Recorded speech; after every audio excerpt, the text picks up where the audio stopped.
BDR বিদ্রোহ, 2014 সালের নির্বাচন, 2018 সালের নির্বাচন, 2024 সালের নির্বাচনের মধ্য দিয়ে এদেশের মানুষের সকল প্রকার ন্যায্য অধিকার তারা বঞ্চিত করেছিল। সম্মানিত উপস্থিতি, 2024 সালের জুলাইয়ের গণ অভ্যুত্থানের মধ্য দিয়ে এদেশ থেকে সেই ফ্যাসিবাদের যারা ইসলামী আন্দোলন তথা বাংলাদেশ জামায়াত ইসলামকে নিশ্চিহ্ন করতে চাইছিল, আল্লাহ রাব্বুল আলামিন মাত্র 4 থেকে 5 দিনের ব্যবধানে তাদেরকে নিশ্চিহ্ন করে দিয়েছে।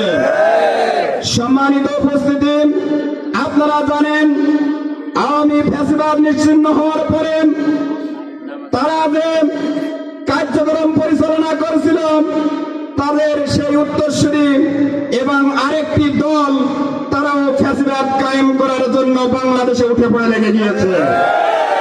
সম্মানিত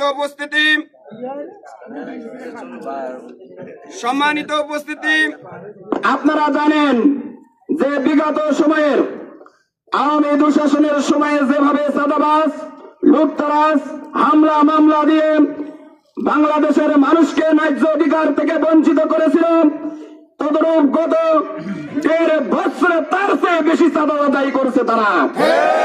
সম্মানিত উপস্থিতি, আপনারা জানেন নতুন করে আবার আমাদের এলাকায় যিনি প্রার্থী হয়েছেন, প্রার্থী হওয়ার পর থেকে আমাদের প্রার্থীর ব্যাপারে বিভিন্ন রকম কুরুচিপূর্ণ বক্তব্য তারা দিয়ে যাচ্ছে এবং মিথ্যা অপপ্রচার তারা চালিয়ে যাচ্ছে।